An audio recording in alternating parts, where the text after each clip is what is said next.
अब फूलीबाई का थोड़ा प्रसंग आया है ग्रंथ साहब में, कई जगह आएगा। गरीबदास महाराज ने से करीब 100-150 वर्ष पहले हुई है फूलीबाई, 16वीं शताब्दी में। गरीबदास महाराज 17वीं शताब्दी में हुए, 1717 से 1778 तक, और फूलीबाई 1658 से हुई है। राजस्थान में जोधपुर जिले के नागपुर के पास मानपास गांव है, वहाँ एक किसान जाट थे जिसके घर में फूलीबाई का जन्म हुआ था। तो फूलीबाई बचपन से ही बैराग की बात करती, संतों की संगत अच्छी लगती थी। उसके पिता ने कहा जब वो 12 वर्ष की हुई कि इसका विवाह कर देते हैं, तो उसने मना किया कि मैंने तो भक्ति करनी है परमात्मा की। तो फूलीबाई का रिश्ता कर दिया गया, बारात भी आ गई, लेकिन फूलीबाई ने कहा कि जिसका विवाह हो चुका है तो दोबारा विवाह कैसे करेगी। उसके नाना ने कहा बेटी कैसे, कि मेरा तो परमात्मा के साथ हो चुका है। वो बारात को वापिस लौटा दिया था। तो फूलीबाई सोचती थी कि गुरु बिना ज्ञान नहीं हो सकता, मुक्ति नहीं होगी, और अध्यात्म मार्ग पे नहीं चल सकते। मैं गुरु किसको बनाऊं, कहाँ जाऊं, क्या करूं। अरे when the disciple is ready, the master is appear। जब शिष्य तैयार हो गुरु हाजिर हो जाते हैं। कहीं ढूंढने की जरूरत नहीं है, आप जहाँ हो जैसे हो पुकारो, ऐसी व्यवस्था कर देगा परमात्मा। गुरु ही तुम्हारे तक चल कर आएंगे। हमारे गाँव का था कि हम गुरु बना ले, गुरु को ढूंढ ले, बल्कि गुरु शिष्य को ढूंढ लेता है। ये भक्ति योग है, प्रेम योग है। उस समय बहुत बड़े संत थे, काफी प्रतिष्ठा जिनकी, ज्ञानी जी महाराज। वो घूमते घूमते फूलों के घर चले गए, भोजन मांगा, फूलों ने भोजन कराया। देखे दिव्य आत्मा भजनानंदी है, उनको दीक्षा दे दी और फूलों भजन करने लगे। गुरु की कृपा से उनका घट भी खुल गया, साक्षात्कार हो गया। संतों की मंडली आती, सत्संग करती, दूर दूर तक बात फैल गई। उस समय जोधपुर के राजा जसवंत सिंह जी काबुल गए हुए थे अपने सेना के साथ। तो संतों की मंडली जब घूमते हुए गई तो राजा भी संत सेवी थे, उनको अध्यात्म मार्ग अच्छा लगता था। फूलों के बारे में सुना कि बहुत बड़ी भक्तनी है। जब वापिस आते समय सोचा कि फूलों के दर्शन करते जाएंगे। जब पांचवास गांव में आए, राजा जसवंत सिंह ने सेना एक तरफ खड़ी कर दी, और उस समय फूलोबाई एक गाय रखती थी, संतों की सेवा होती, और बाजरे की रोटी बनाती थी, लस्सी दे रही थी, गोबर थाप रही थी, गोबर के उपले जो गांव में गोस्से कहते हैं। राजा खड़े हैं, थोड़ा देख तो लिया वेशभूषा से राजा है, लेकिन अपना गोबर थापती रही। राजा जसवंत ने कहा बड़ी अहंकारी लगती है, मैं राजा, और मेरे से बात भी नहीं करी, बोली भी नहीं, नमस्कार भी नहीं, कोई नमन नहीं किया, फिर भी फूलों गोबर थापती रही। जानबूझ के क्या किया, गोबर के उपले में थपाक से जोर से हाथ मारे, और गोबर की एक छींट उछल के राजा जसवंत सिंह के कपड़ों पे लगी। राजा तो और भी रोजोगर जग गया, तुझे पता नहीं मैं जोधपुर नरेश हूँ और तू मेरे से बात नहीं करती, मैं कितनी देर से खड़ा और मेरे कपड़े गंदे कर दिए। खड़ी होकर फूलों कहने लगी भाई, ये मेरे धर्म भाई, कहाँ लगी छींट। जैसे ही कपड़े को छुआ, उस गोबर की जगह से चंदन की खुशबू आने लगी, और राजा तो वही है ना, आप तो बदबू थी गोबर की और चंदन की खुशबू है तो कोई बात। बैठ गए, कहने लगी मेरे को तो भूख लगी है, कहने लगी ठीक है मैं भोजन करा दूंगी। अब छोटी हुई झोपड़ी, कहने लगी भोजन मेरे पास तो बहुत बड़ी सेना है जिसमें हजारों सैनिक और घोड़े भी हैं। तो उसने कहा भी कोई बात नहीं, मैं सेना को भी भोजन करा दूंगी। और राजा हैरान, सेना भी बैठ गई, घोड़े भी।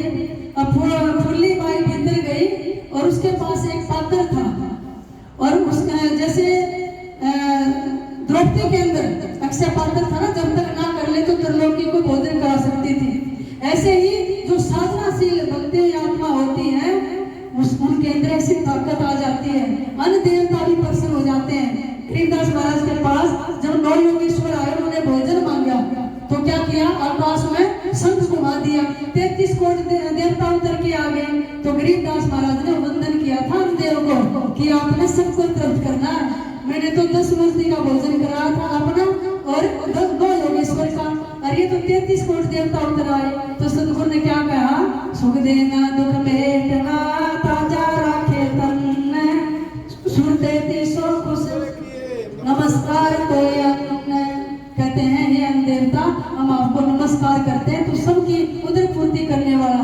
तो धारीदास ने देखो भंडार में एक पैर भीतर एक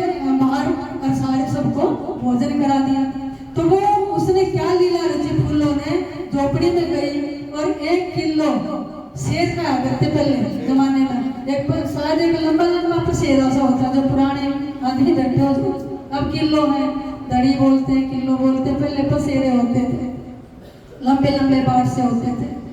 तो उससे बैठ के अन्य देव से प्रार्थना की, परमात्मा से, और जितनी सेना थी वो बैठ गई, और जितनी सेना में आदमी थे उतने ही रूप बना लिए फूलोबाई ने।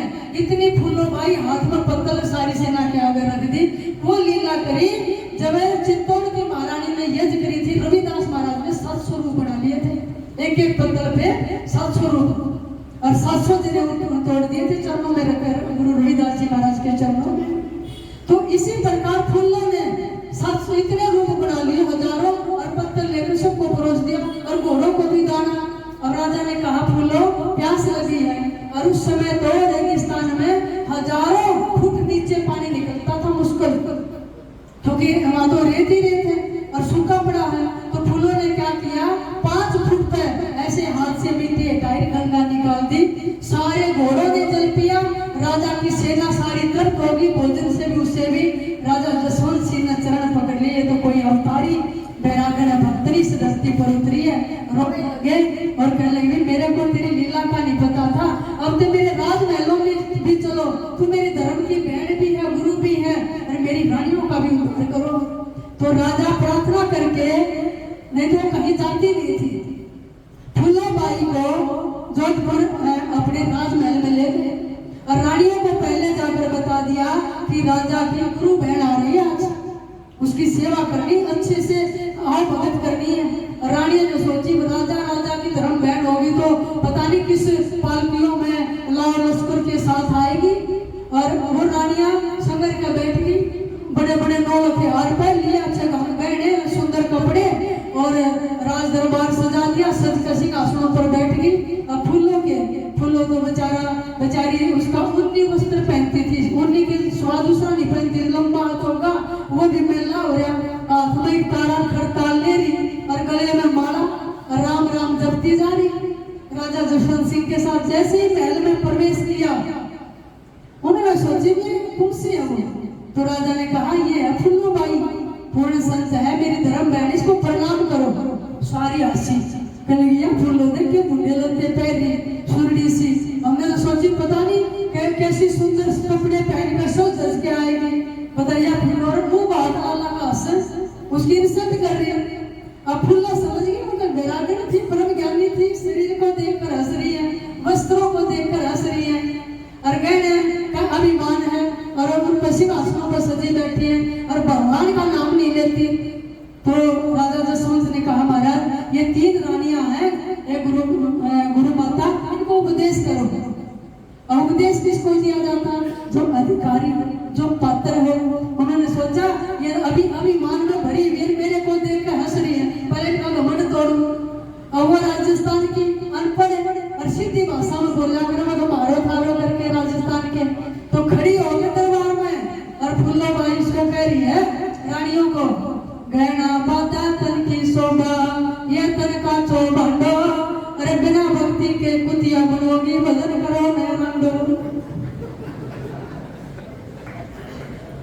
तो कहने लगी गहना बाता तन की शोभा, जो तुम सजी बैठी हो ना गहना में, ये तो कच्चा बल्ला है, शरीर मटका टूटेगा, राग बन जाएगी, ये तन का चौबंडो, और बिना भक्ति के कुतिया बनोगे। बता किसी रानी को टुकड़ी सुकड़ी का दे दो, हिम्मत की तो बात है ना, क्यों मरवा दे, जीभ कटवा दे, हाथ कटवा दे, जेल में डलवा दे, पहले तो ऐसे सजा देते थे, अब वो फकड़ थोड़ा डरते हैं। कहने लगी बिना भजन के कुतिया बनोगी, भजन करो नेरांडो। नेरांड वाला सजी बैठे सुन अपने जो लोकल भाषा में है ना, वो थोड़ा औरतों को सीधी भाषा में बोल देते हैं। कहने लगी रांडो नाम भजो, और रंडो कह के बोलती थी, और नहीं तो कुकरी सुकरी बनोगी। आदपति रे जाए ले, इन पतियों सो क्या काम है, फूलो हटे ही कहे पापात्मा है राम, फूलो राम बजो है रानियों, कयो हमारो माने, यूं कहती है कुकरी कीड़ा पंछी कान, और कहती बोले कीड़े होते हैं काना, इन काना दे तुमने राम ने नाम नहीं सुना, भजन नहीं करा, सत्संग नहीं सुना। अब वो सहम गई कि बात तो ठीक है। राजा ने उसको बिठाया सिंहासन पर। अब फिर रानियों को उपदेश दिया कि जो शरीर है ना, ये तो मिट्टी का थारा भी बनना, चाहे अमीर है चाहे गरीब है, वो तो एक मुट्ठी राख बनेगी। इसको सजा के कुछ नहीं मिलेगा। एक काजू बादाम खाती रहो और बंदियों पर इतना जुल्म डालती हो। परमात्मा का भजन करो, नहीं कुंकरी सुकरी बनोगी। और कुंकरी सुकरी बेचारी उगाड़ी फिरती है। नगबेसर नग में बड़ी पैर हार हमेल कहते नौल क्या बोलते उसको, नौल के हार पैर बैठी हो। अरे नाका में इतनी बड़ी बड़ी डंडी कहती है, उगाड़े फिरना पड़ेगा। सीधी भाषा में बोल दी। तब उनको ज्ञान हुआ और फूलो बाई को गुरु धारण किया और रानियों का भी उद्धार किया। तो उस समय फूलों ने इतनियों का उद्धार किया। यही फूलों गरीबदास महाराज से पहले हुई थी। सदगुरु ने वाणी में गाया कि उस समय आएगी जब राजा हरिचंद घोड़े पर चढ़ के आगे जान बजाती आएगी, जो सतलोक में बैठे। तो प्यारी आत्माओं, भजन का इतना प्रताप है, सत्य का, ज्ञान का, योग का। जिस मार्ग पर भी चले उस पर सत्य रहना। लेकिन हम सब के लिए कलयुग है सबसे आसान प्रेम का मार्ग है, भक्ति का मार्ग है। किसी भी तरह से हो जाए परमात्मा को ले जाना है, भक्ति करनी है। जैसे मीरा के थे, अब पिछले जन्मों का संस्कार तो कहाँ द्वापर की माधवी और कलयुग में चित्तौड़ में मेड़ता में आकर बेचारी मीरा ने जन्म लिया। रोटी है परमात्मा से मिलने के लिए। और सदगुरु रविदास जी खुद पहुंच गए वहां। प्यारी आत्मा, उसको दीक्षा देनी है। पहली चोट में पूर्ण गुरु मिल गए, नहीं तो जन्म बीत जाते भी सच्चे पूर्ण सदगुरु नहीं मिल पाते हैं और जीव को समझ ही नहीं आती है रास्ता। गरीबदास महाराज फरमाते हैं, गरीब रंग भंगन होते हैं, रंगे जो तन मन प्राण श्वास। गरीबदास मीरा मिले पहले चोटे रहदास। कहते हैं जिसके परमात्मा का रंग चढ़ गया, युग भले ही बदल जाए, रंग अभंग नहीं होगा। मीरा बाई को पहली चोट में पूर्ण सदगुरु मिल गए रविदास जी। इसलिए कितने दुख दिए गए, चित्तौड़ में छोड़ना पड़ा, जहर दिया, सूर्यों की सेज बिछाई है, फूलों की जगह नाग भेज दिए, साताओं में भीतर कर दी, इतनी अवहेलना की, निंदा की। लेकिन मीरा घबराई नहीं, मेरे तो गिरधर गोपाल दूसरों ना कोई, एक परमात्मा है। और मीरा से विक्रम राणा ने कहा, या तो भक्ति छोड़ दे या चित्तौड़ छोड़ दे। मीरा ने कहा भक्ति नहीं छूटेगी, चित्तौड़ छोड़ दूंगी। चित्तौड़ छोड़ दिया। उसकी सखियां चंपा, चमेली और केसर और उनके पति वो उनके साथ चले गए, वृंदावन रहे। मीरा को झलक लगती रही। फिर सोचा आखिरी अवस्था आने लगी है, सफेद केश होने लगे, शरीर भी थोड़ा बुजुर्ग होने लग गया। मीरा परमात्मा की प्रेरणा से द्वारका चली गई अंतिम समय में। और समुद्र किनारे बैठकर मीरा घंटों घंटों रोती है परमात्मा की याद में। और कभी अंधेरे में बैठकर रोती है और कई कई दिन तक भोजन नहीं करती है। उसकी सखियां कहती हैं, ये परमात्मा हमारे प्राण ले ले, तू दर्शन क्यों नहीं देता? कोई पुण्य है तो मीरा को लग जाए, बेचारी सारी उम्र आपके बैराग में बीत गई है, प्रभु उसको दर्शन दे दो। तो मीरा एक दिन अंधेरे में बैठे रो रही थी। उसकी सखी चंपा, चमेली, केसर गई, मीरा क्यों रो रही है? सेज बिछा दी, सो क्यों नहीं जाती है? तो मीरा कहती है, सुनो सखी दशा होत जब प्रेम की, घर आंगन न सुहावे सखी, हरि बिन मोहिन भावे।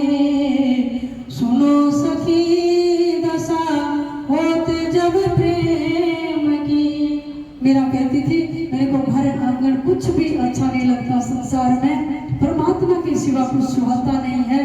जब प्रेम की दशा होती है, मैं दीपक जलाकर क्या करूंगी? अंधेरे में बैठी शिशक रही थी।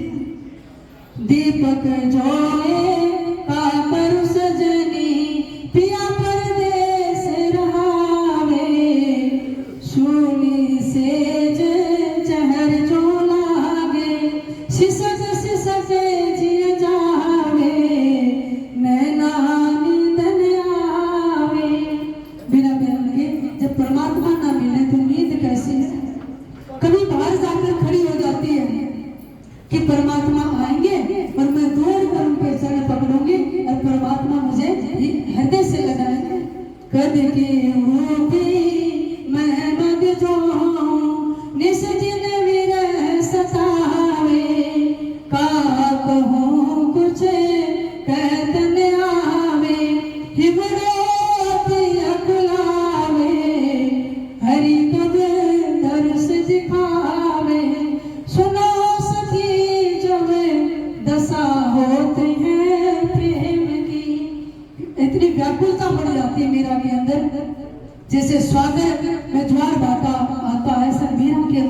प्रेम का ज्वार भाटा उठता है। और फिर कहती है ऐसा हो कोई आकर कह दे कि तेरे प्रीतम तेरे परमात्मा आ रहे हैं और मैं दौड़ कर जाऊं उसमें ही समा जाऊं, फिर मेरा जन्म मरण खत्म हो जाए, दुविधा खत्म हो जाए। ऐसा हो कोई प्रेम स्नेही तुरंत संदेश लावे, वाह बरिया कद होशी मुझको हरि हंस कंठ लगावे, मेरा मिले होरी गावे। परमात्मा मुझे कंठ से लगाए और फिर मैं होली गाऊं, मैं खुशी के हर्ष के गीत गाऊं। हे सखी वो दिन कब आएगा, ऐसी याद थी मेरा के अंदर, मेरा ने कुछ नहीं मांगा। और ऐसी कृपा की जब ऐसी अवस्था आ गई, विक्रम राणा ने उदय सिंह ने पूरे 100 ब्राह्मण मीरा को लेने के लिए भेजे, तो मीरा ने कहा मैं अपने गिरधर से पूछ कर आती हूँ, मैं अब जाना नहीं चाहती यहाँ से। अपना एक तारा कटकाल लेकर द्वारकाधीश के मंदिर में प्रवेश करती है और गिरधारी गिरधारी गाते हुए परमात्मा में मिल जाती है। परमात्मा ने प्रकट होकर मीरा को अपने में समा लिया। मीरा की साड़ी पीत उस पर परमात्मा के विग्रह पर रह गई। रे मेरा हाथ सुतारता पद गावे लोलाए, पत्थर की थी प्रतिमा तामे गई समाए। लोग कहते हैं पाषाण में परमात्मा नहीं है, अरे ये भारत की भूमि है, भक्तों की है, सिद्धों की है, प्रेमियों की है, जहाँ पाषाण में भी परमात्मा प्रकट हुआ, मीरा को अपने अंदर ले लिया है। जहाँ नामदेव के हाथ से परमात्मा ने दूध लेकर पी लिया, ये वो धरती है, क्योंकि भावना में परमात्मा है। तो ऐसी भक्तनी हुई है। परमात्मा से कुछ मत मांगो, क्या मांगो? उसकी याद। परमात्मा को भूल जाना ही सबसे बड़ा दुख है और परमात्मा की स्मृति हो जाना ही सबसे बड़ा सुख है। जीता दास महाराज ने कितना सुंदर गाया। मैं बचपन से इस वाणी को गुनगुनाती हूँ, करीब 5वीं क्लास से मैं संतों से अपनी दादी से ये वाणी सुनती थी और मुझे बहुत प्यारी लगती है। मेरे साथ बोल लेंगे? बक्सों ने अपनी याद याद बिना हम दुखी, बक्सों ने अपनी याद याद बिना हम दुखी, जैसे गुआगन नारे पिया बिना ना सुखी, सुरा बिन सुनी दाड़े खोज राजा बिना, तेरा जन्म जाए साहेब के नाम बिना, बाड़े बिहुना खेत सबद सरिया चरे, जल बिन तड़पे नीर पपैया प्यासा मरे, ऐसे जीता दास नदीन आस थारी करे, साहेब की साहब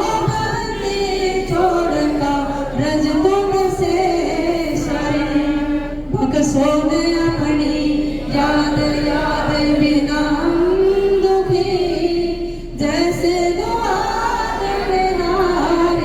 पिया बिना सुखी। बड़ा प्यारा पद है ये, सतगुरु की वाणी का है। सतगुरु अपनी याद बख्शना। हम ऐसे दुखी हैं जैसे एक सुहागन स्त्री पुरुष के बिना दुखी होती है, जैसे राजा के बिना, शूरवीर के बिना पूरी सेना की केवल धाड़ होती है, जल के बिना मछली तड़पती है, बाढ़ के बिना सारी खेती को जानवर खा जाते हैं। इसी प्रकार हम भी आपके अधीन हैं सतगुरु। हमारा तो कार्य आपसे ही सरेगा, आप हमें अपनी याद बख्शना। इसलिए परमात्मा से, सतगुरु से कुछ भी मांगो, उसकी याद मांगो। याद आ गई तो समझो परमात्मा आ गए हैं।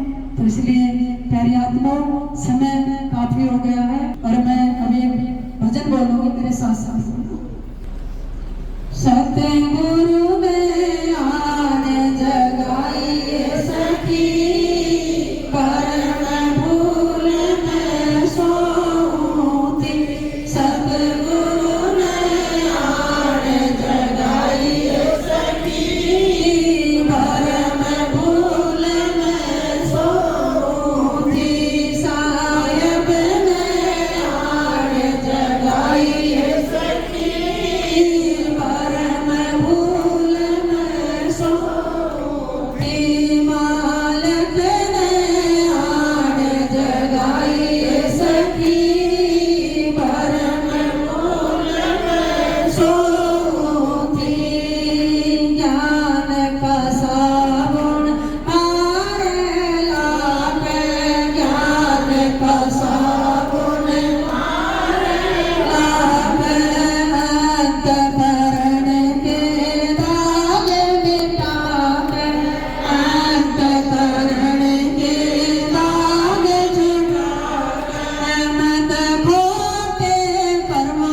बचाई सखी परम भूल में सोची सतगुर ने आड़ जगाई सखी परम भूल में सोची सायब ने आड़ जगाई सखी परम भूल में सोची दाता ने आड़ जगाई सखी परम भूल में सोची शब्द के बाण गुरु के लागे शब्द के बाण गुरु के लागे प्रेम के बाण सायब के लागे प्रेम के बाण सायब के लागे बागपुर गली मेरे जागे बागपुर गली मेरे जागे मैं तो 5-25 से बचाई सखी परम भूल में सोची सतगुर ने आड़ जगाई सखी परम भूल में सोची सायब ने आड़ जगाई सखी परम भूल में सोची धर्म परम के ताले टूटे धर्म परम के ताले टूटे सब दुनिया के झगड़े छूटे सब दुनिया के झगड़े छूटे मैं तो ममता नदी से बचाई सखी परम भूल में सोची सतगुर ने आड़ जगाई सखी परम भूल में सोची सायब ने आड़ जगाई सखी परम भूल में सोची कथि कमाली कबीरा करी वाली कथि कमाली कबीरा करी वाली बिन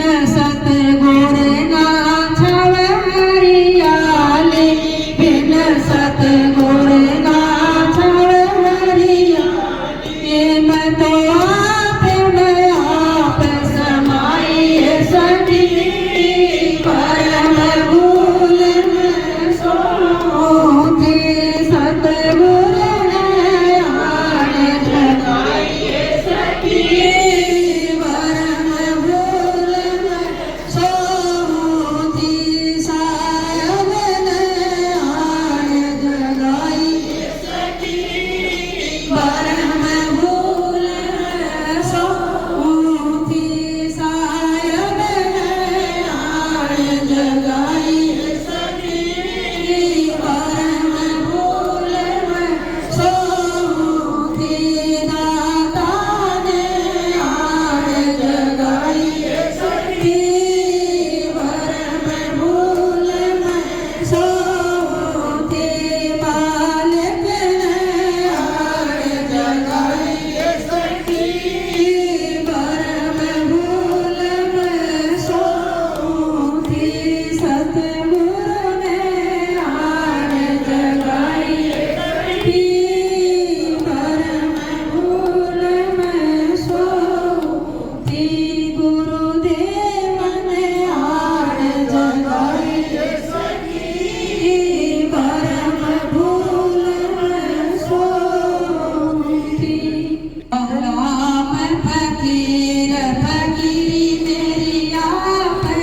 रे